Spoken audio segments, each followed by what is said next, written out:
বহু ভালোবাসা দিয়ে শোনালে তুমি গভীর প্রেমের কত গান, মিলনের আনন্দ বিরহের বেদনা, মানুষকে করলে যে দান।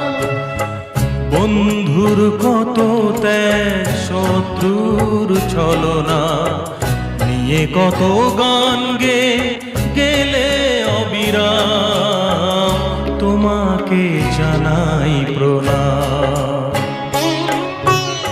অমর শিল্পী তুমি কিশোর কুমার, তোমাকে জানাই প্রণাম।